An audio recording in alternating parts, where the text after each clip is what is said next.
Baik, Assalamualaikum warahmatullahi wabarakatuh. Pada pertemuan hari ini, kita akan membahas terkait dengan pelaporan di segmen dan penentuan biaya variabel. Jadi ini masih terkait pada analisis biaya ya, analisis terkait dengan biaya-biaya yang dikeluarkan oleh perusahaan terkait dengan kegiatan produksinya atau kegiatan operasional untuk perusahaan manufacturing. Nah, pembahasan pada kali ini tentunya untuk menganalisis biaya-biaya yang dikeluarkan oleh perusahaan. Nah, seperti yang teman-teman tahu di sebelah kiri ini, di sini dijabarkan, disebutkan biaya-biaya yang dikeluarkan oleh perusahaan terkait dengan biaya pabrik maupun biaya non-pabrik. Untuk biaya pabrik, ada bahan baku, tenaga kerja, overhead pabrik. Yang overhead pabriknya itu dipisah menjadi overhead pabrik tetap dan juga overhead pabrik variabel. Sedangkan untuk biaya non-pabriknya ada biaya administrasi dan juga penjualan. Nah, biaya-biaya ini tentunya akan dikaitkan dengan kegiatan produksi, yang mana bahwa kegiatan produksi itu pada intinya adalah merubah input menjadi output. Dan di tengah-tengahnya ada prosesnya tentunya ya, untuk merubah input menjadi output tersebut.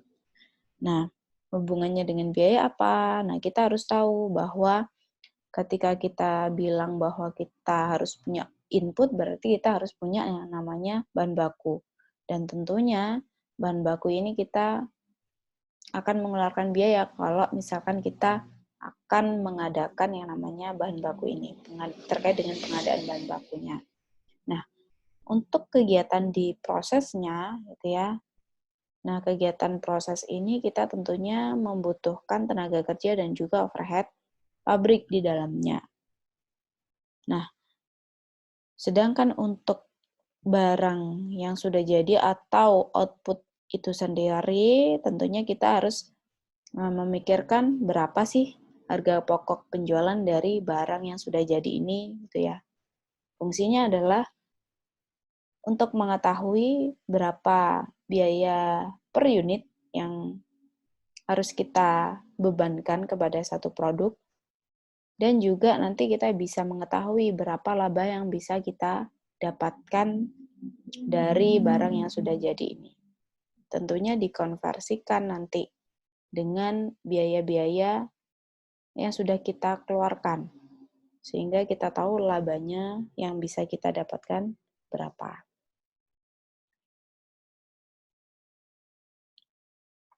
Nah, di sini ada dua klasifikasi ya terkait dengan kegiatan operasional.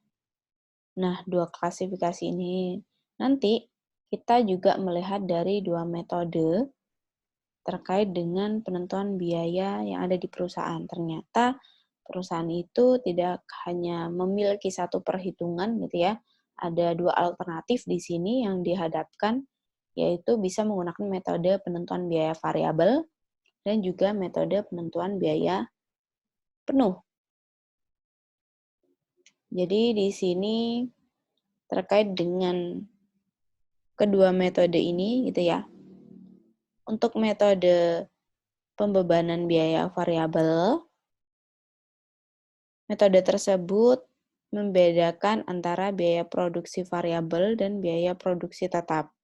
Jadi dalam hal ini pembebanan biaya variabel ke produk meliputi biaya bahan baku, tenaga kerja langsung, dan overhead pabrik variabel. Seperti yang teman-teman bisa melihat pada tabel ini. Jadi untuk penentuan biaya variabel yang masuk klasifikasi biaya produk adalah hanya tiga hal ini. Namun untuk biaya overhead pabrik tetap, asumsinya adalah dimasukkan pada biaya periodik. Nah, asumsi tersebut didasarkan pada alasan bahwa biaya overhead pabrik tetap adalah biaya kapasitas. Jadi ketika suatu periode sudah berlalu, maka manfaat yang disediakan oleh kapasitas juga akan berlalu atau hilang. Sehingga hal tersebut harus melekat pada persediaannya. Jadi intinya, ketika dalam kegiatan suatu produksi gitu ya, untuk biaya variabel ini mengasumsikan bahwa tidak semua biaya overhead pabrik tetap ini harus dibebankan pada satu produk pada periode yang sama. Itu kenapa lebih diklasifikasikan pada biaya periodik. Karena asumsinya adalah biaya tetap itu bisa dibebankan pada periode yang berbeda pula. Seperti itu. Tapi memang kalau kita logikakan ya, biaya tetap itu kan akan kita keluarkan one times. Either itu sebulan sekali atau seminggu sekali. Namun kegiatan produksi itu bisa setiap hari, gitu ya. Itu kenapa pada biaya variabel mengasumsikan bahwa biaya tetap itu adalah biaya periodik. Seperti itu. Jadi tidak harus selalu dibebankan setiap hari pada produk. Tuh. Harusnya hanya periodik saja. Nah, beda halnya dengan metode penentuan biaya penuh. Nah, di sini seperti yang teman-teman bisa lihat, perbedaannya adalah dari sisi biaya produknya yang dia mengincludekan biaya overhead pabrik tetap. Jadi di sini membebankan semua biaya produksi ke produk. Ya, keempat-empatnya masuk.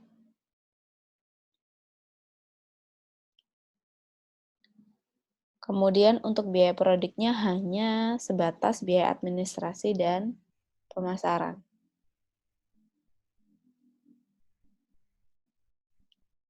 Nah, ini adalah berbanding terbalik ya dengan penentuan biaya variabelnya. Karena asumsinya dia adalah semua biaya adalah melekat pada produknya. Itu kenapa biaya produksi semuanya dia masukkan sampai dengan biaya overhead pabrik tetap. Nah, nanti kita juga akan membandingkan ternyata penentuan biaya variabel dan penentuan biaya penuh itu kalau misalkan dilihat dari sisi labanya seperti apa. Untuk lebih mudahnya, teman-teman dihadapkan pada satu contoh kasus. Jadi di sini ada suatu contoh perusahaan yang melakukan kegiatan operasionalnya dengan data-data yang teman-teman bisa lihat pada slide. Persediaan awalnya 0, unit yang diproduksinya adalah 20.000. Kemudian untuk jumlah unit yang dijual adalah 16.000 unit saja dengan asumsi dengan penentuan harga jualnya atau HPP-nya adalah Rp600 per unit. Untuk volume normalnya adalah sebesar jumlah unit yang diproduksi. Untuk biaya variabel per unitnya,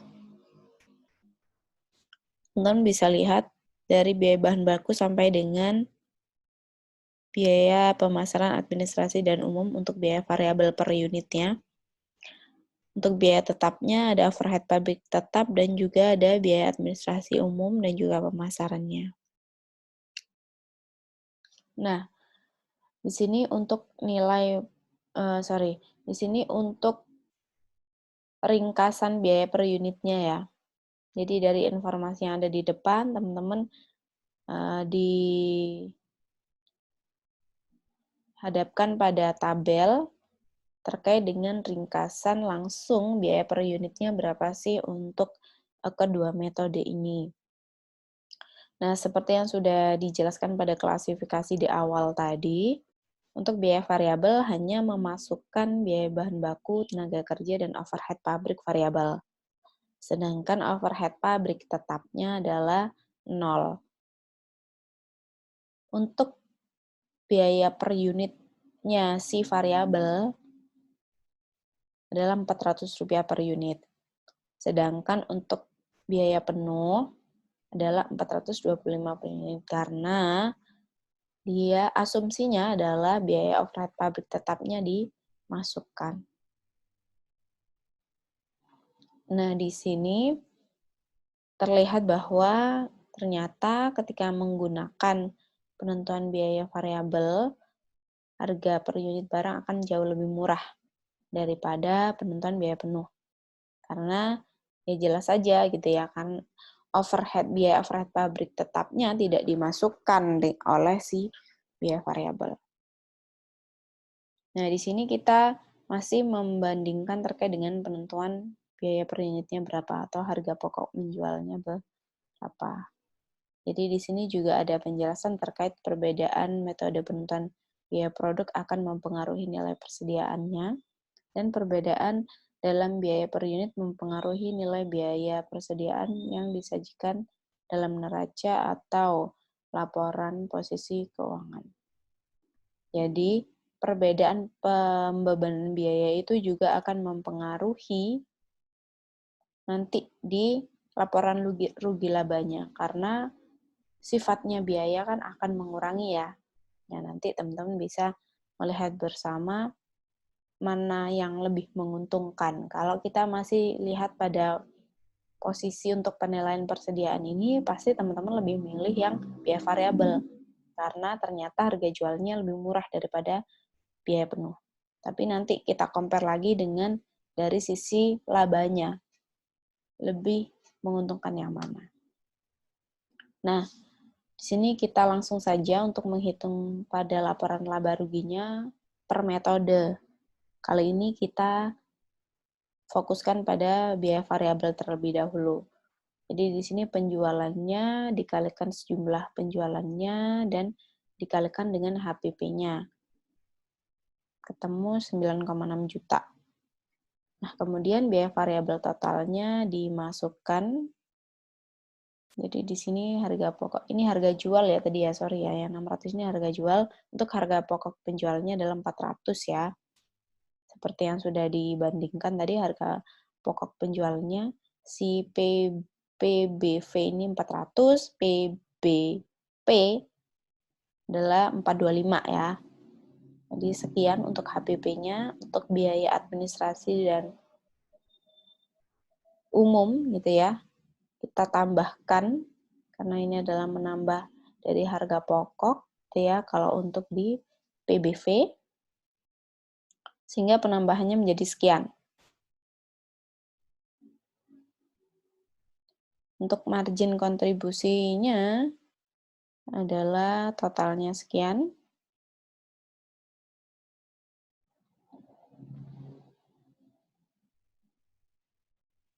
Kemudian biaya tetap totalnya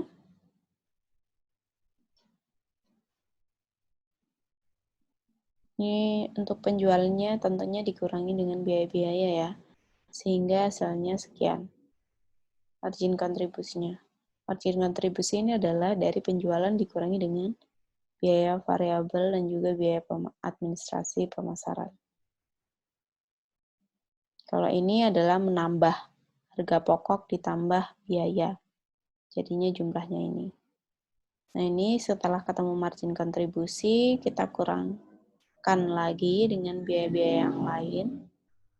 Sehingga laba operasinya adalah ketemu 2.180.000. Ini untuk PBV. Kita lihat untuk PBP, untuk penjualannya masih sama nominalnya. Harga pokok penjualannya langsung dimasukkan dari HPP dikalikan dengan jumlah unit, cuman dia tidak ditambah dengan biaya pemasaran, administrasi, dan umum.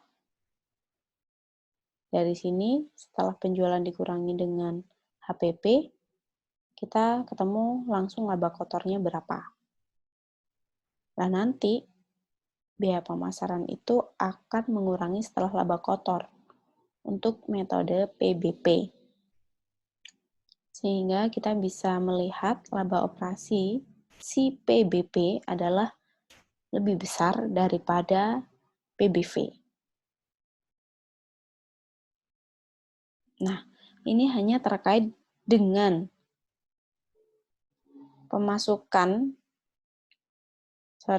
ini hanya terkait dengan perhitungan pada laporan laba rugi saja. Jadi, kenapa terjadi perbedaan? Kalau teman-teman lihat ya, sebesar 100.000 untuk laba PBP dan PBV, dan itu lebih besar PBP.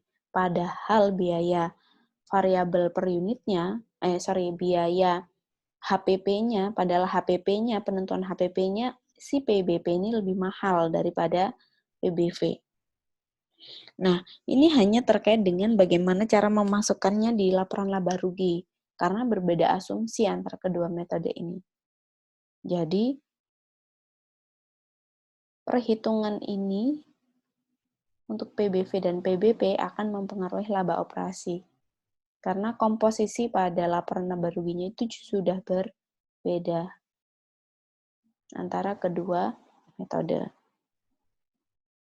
Nah, di sini kita juga membahas terkait dengan hubungan produksi, penjualan, dan laba untuk kedua metode ini.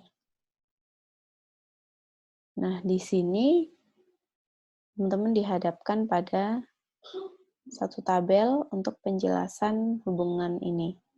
Jadi, untuk unit produksi yang dihasilkan ketika itu lebih kecil daripada unit yang bisa dijual, maka terkait laba operasinya adalah laba operasi untuk metode PBP akan juga lebih kecil daripada PBV. Untuk unit produksi yang lebih besar daripada unit penjualan, maka untuk laba operasi metode PBP juga akan lebih besar daripada metode PBV. Sedangkan untuk unit produksi yang sama dengan unit penjualan, laba operasi metode PBP sama dengan PBP. Itu ya, ini adalah terkait dengan hubungan produksi, penjualan, laba pada kedua metode. Jadi untuk unit produksi ketika yang diproduksi itu lebih kecil daripada yang dijual, yang bisa dijual, maka lebih prefer menggunakan apa? Metode PBV. Karena kalau menggunakan PBP, misalnya, atau laba operasinya akan lebih kecil. Kalau untuk unit produksi yang lebih besar daripada unit penjualan, maka prefer menggunakan metode PBP, karena laba operasinya akan lebih besar. Kalau misalkan unit produksi sama dengan unit penjualan, menggunakan metode yang manapun hasilnya akan sama. Nah, ini untuk perbandingan dampak laba, biaya variabel, dan penyerapannya. Jadi di sini menjelaskan terkait bahwa bagaimana dampaknya terhadap persediaan ketika gitu ya, unit produksi sama dengan unit yang dijual, maka tidak ada perubahan pada persediaan. Tapi kalau unit produksi lebih besar daripada unit yang dijual, maka persediaannya akan meningkat karena masih ada sisa dari unit yang tidak dapat dijual. Pengaruhnya gimana? Tentunya pada laba operasinya. Kita akan kehilangan kesempatan pada laba yang harusnya bisa kita serap semuanya atau bisa kita dapatkan semuanya.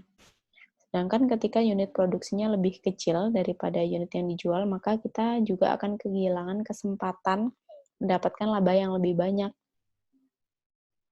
Di sini dampaknya pada persediaannya memang menurun, tapi kita kehilangan kesempatan untuk dapat menjual barang yang ternyata bisa diserap oleh konsumen. Nah, di sini kita dihadapkan lagi pada contoh soal pada perusahaan PT Alam Raya pada 3 tahun terakhir, dari tahun 2010 sampai dengan 2012. Jadi ada 3 tahun kegiatan produksi ya, kita membandingkan dari ketiga tahun tersebut. Ini adalah informasi awal terkait dengan biaya-biayanya. Untuk harga jual per unitnya di sini adalah Rp20.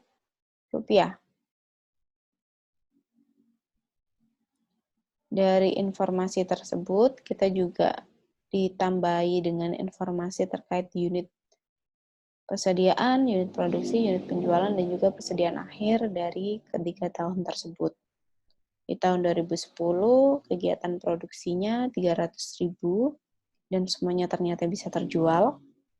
Kemudian di tahun 2011 memproduksi dengan jumlah yang sama lagi, namun yang bisa dijual hanyalah 200, jadi terdapat penurunan penjualan dari tahun 2010, gitu ya. Kalau misalkan kita lihat hanya di tahun 2011, ternyata unit produksinya lebih besar daripada unit yang dijual. Nanti akan kita compare dengan rangkuman yang ada di depan. Apakah nanti memang hasil perhitungannya sesuai dengan rangkuman yang di depan. Kemudian, sehingga di tahun 2011 ada persediaan akhir sebesar 100.000 di sini. Nah, persediaan akhir ini akan juga dilanjutkan pada tahun berikutnya. Itu akan menjadi persediaan awal pada tahun berikutnya. Untuk unit produksinya, kita memproduksi lagi 300. Persediaan kita berarti ada 400 ya, total semua, dan bisa kita jual semua. Nah, kalau dilihat dari sisi tahun 2012, berarti unit yang diproduksi lebih kecil daripada unit yang dijual. Nah, nanti akan kita lihat hasilnya seperti apa. Kita hitung dulu menggunakan metode PBV. Untuk perhitungannya, cara perhitungannya masih tetap sama. Hal-hal yang mengurangi apa saja. Kita menemukan margin kontribusinya, kemudian dikurangi lagi dengan hal-hal apa saja, masih tetap caranya, sehingga kita bisa menemukan laba operasinya berapa. Di sini teman-teman bisa lihat semuanya, laba operasinya ternyata fluktuatif ya, kalau kita membandingkannya per tahun. 2010 sekian, 2011-nya turun, karena memang kita perhatikan ya tadi ya, penjualannya kan memang turun. Kalau di 2012, labanya meningkat, karena memang penjualannya juga tinggi. Ini kalau kita compare per tahunnya. Kita belum meng-compare per metodenya. Kita lihat dulu, tuh ya. Ini untuk harga pokok penjualan variabelnya menggunakan PBV. Seperti yang kita lihat bahwa pada tahun 2010 sekian, terjadi penurunan di tahun 2011 dan juga peningkatan di tahun 2012. Ini untuk harga pokok penjualan variabelnya. Nah, kita masuk ke PBP, metode yang kedua. Untuk cara perhitungannya masih sama, penjualan HPP, kita menemukan laba kotor terlebih dahulu. Beda ya, kalau tadi kan margin kontribusi, kalau ini adalah laba kotor. Kurangi dengan hal-hal lain, non-produksi. Sehingga kita ketemu laba operasinya berapa. Kalau misalkan kita menggunakan PBP, gitu ya, masih sama ketika kita mem-compare per tahunnya, terjadi fluktuatif di sini, dan meningkat lagi di tahun 2012. Begitu juga harga pokok variabelnya. Nah, sekarang kita bandingkan per metode. Dari tahun ke tahun tentunya ya. Nah, di sini kita tahu tadi pada tahun 2011 ya, tahun 2010 unit yang diproduksi sama dengan unit ini penjualan ya, sama 300-nya. Sehingga labanya adalah 0. Karena sama, nih perbedaan labanya adalah 0. Untuk kedua metode ya, kita akan membandingkan laba operasi juga tadi ya, perbedaan labanya adalah 0. Untuk metode yang berbeda. Kemudian untuk di tahun 2011 kita lihat bahwa ternyata memang unit produksi dan unit penjualannya itu berbeda. Jadi lebih besar unit produksinya. Sehingga terdapat perbedaan sebesar 100.000. Kalau kita lihat per metodenya, ternyata metode biaya penuh itu lebih menguntungkan ketika unit produksinya lebih besar daripada unit penjualan. Ini biaya variabelnya akan lebih kecil. Ya, jadi labanya lebih besar yang biaya penuh, terpaut 100.000. Kalau misalkan di tahun 2012 gitu ya, kita tahu bahwa unit produksinya lebih kecil daripada unit yang dijual. Perbedaannya sama 100.000, cuman memang lebih menguntungkan biaya variabel, ya, karena memang lebih tinggi laba untuk biaya variabelnya terpaut 100.000 juga. Jadi ternyata ringkasan tadi benar ya, kalau misalkan unit produksi sama dengan unit penjualan, pakai metode manapun akan tetap sama. Tapi kalau misalkan unit produksi lebih besar daripada unit penjualan, better kita menggunakan metode penuh. Nah, lebih menguntungkan. Tapi kalau unit produksi lebih kecil daripada unit penjualan, maka better kita menggunakan biaya variabel karena lebih menguntungkan. Nah, hal-hal tersebut yang harus teman-teman bisa telaah ketika melakukan analisis. Ya, karena memang teman-teman sebagai manajer harus bisa mengambil suatu keputusan yang didasarkan pada perhitungan-perhitungan tentunya. Nah, di sini selanjutnya kita membahas terkait dengan metode penentuan biaya variabel dan evaluasi kinerja manajemen. Jadi secara umum, kinerja laba mencerminkan kinerja manajerial. Besaran laba itu mencerminkan kinerja manajerial gitu ya. Manajer dapat berharap 3 hal. Seperti yang bisa teman-teman lihat di depan, jika terjadi peningkatan penjualan dan hal-hal lain dianggap tetap, maka laba akan meningkat. Ini wajar sekali terjadi. Ya, ketika peningkatan penjualan, laba juga meningkat. Namun, asumsinya adalah hal-hal lain dianggap tetap. Kemudian yang kedua, jika penurunan penjualan, terjadi penurunan penjualan, dan hal-hal lain dianggap tetap, maka wajar kalau laba akan turun. Karena apa? Terjadi penurunan penjualan. Namun, jika tidak terjadi perubahan penjualan dan hal-hal lain dianggap tetap, maka laba juga tidak akan berubah. Jadi ya, 3 hal ini yang mungkin terjadi pada perusahaan. Sehingga tentunya manajer akan berharap bahwa hal-hal lain ini juga dianggap tetap. Sehingga untuk penilaian gitu ya, penilaian kinerja itu akan lebih mudah dilakukan. Gitu.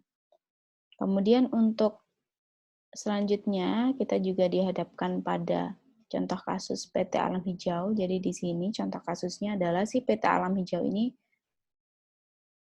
memproduksi 2 produk, yaitu radio dan televisi, radio dan DVD ya.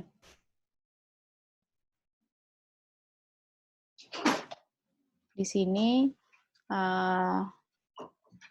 PT Alam Hijau ini kebingungan untuk memilih, ini ya. Kita langsung saja pada PT Gemaripah, PT Gemaripah ini kebingungan untuk memilih antara tetap melakukan kedua produksi ini atau memilih hanya salah satu produk. Karena ternyata ketika memproduksi 2 produk ini, PT Gemaripah mengalami kerugian sebesar 20.000 in total ketika kedua produk ini diproduksi. Ini kerugiannya 20.000. Nah, sehingga PT Gemaripah bingung antara melanjutkan kerugian ini atau memilih hanya salah satu yang diproduksi. Setelah melihat laporan laba rugi ini, ternyata PT Gemaripa memilih hanya radio, karena terbukti di sini radio memberikan keuntungan. Nah, namun setelah dihitung, ketika hanya radio yang diproduksi, ternyata terjadi rugi sebesar 130.000. Malah kerugiannya lebih besar dibandingkan kedua produk diproduksi secara bersamaan. Nah, hal-hal seperti ini yang perlu diperhitungkan terlebih dahulu sebelum benar-benar memutuskan. Nah, ternyata yang kita lihat laba, ternyata ketika diproduksi sendiri, ternyata akan lebih tidak menguntungkan. Karena apa? Semua biaya tetap hanya dibebankan pada satu produk. Sehingga kerugian bisa lebih besar. Nah, akhirnya si PT Gemaripa memutuskan bahwa better dua-duanya tetap diproduksi. Cuman nanti kita harus ada solusi di sisi mananya. Itu ya, karena memang laba atau rugi operasinya lebih kecil ketika kita menjalankan kedua produk ini. Nah, ini adalah hal-hal yang perlu kita ketahui bersama, yaitu diantaranya biaya tetap langsung merupakan biaya tetap yang dapat ditelusuri secara langsung ke satu segmen, misalnya biaya suatu produk. Jadi biaya semacam ini kadang disebut biaya tetap yang dapat dihindari atau biaya tetap yang dapat dilacak karena biaya tersebut tidak terjadi jika segmen dieliminasi. Nah, kemudian untuk biaya tetap bersama adalah biaya yang disebabkan secara bersama-sama oleh dua atau lebih segmen. Jadi biaya tetap bersama tetap ada walaupun salah satu segmen dieliminasi. Ini adalah hal-hal yang harus kita ketahui bersama. Karena apa? Supaya pembebanannya bisa tepat.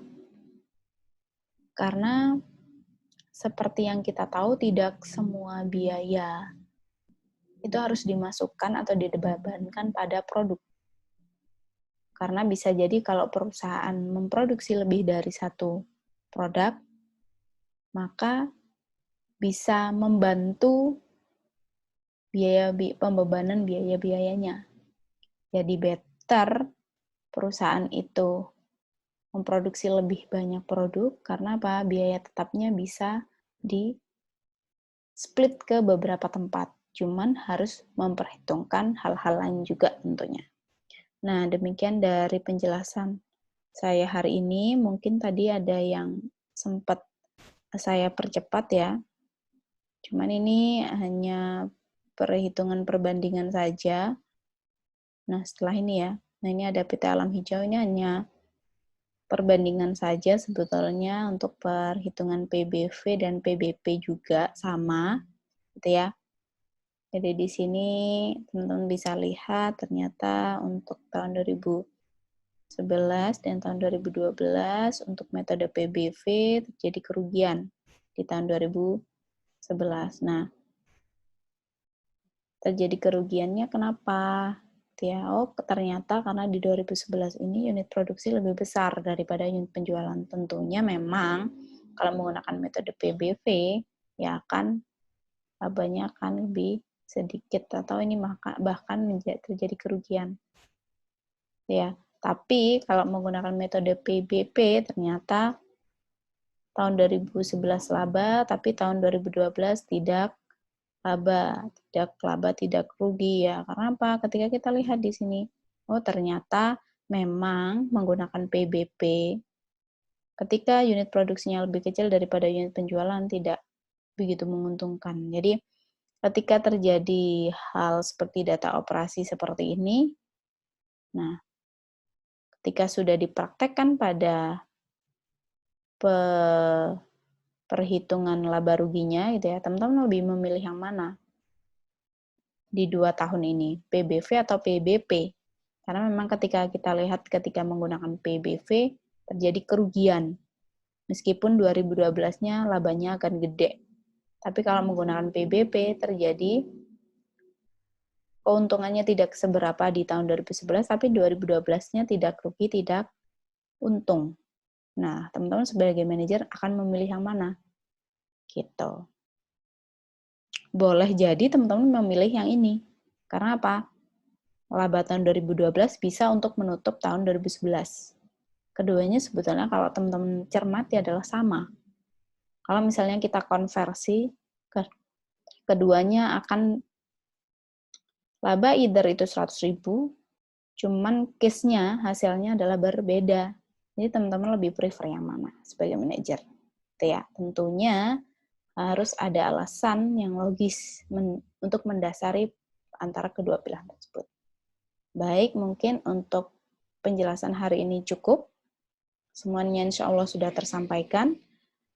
Kita boleh diskusi di beberapa platform yang kita punya untuk lebih memahami terkait materi ini. Saya akhiri pertemuan hari ini, semoga bermanfaat. Wassalamualaikum warahmatullahi wabarakatuh.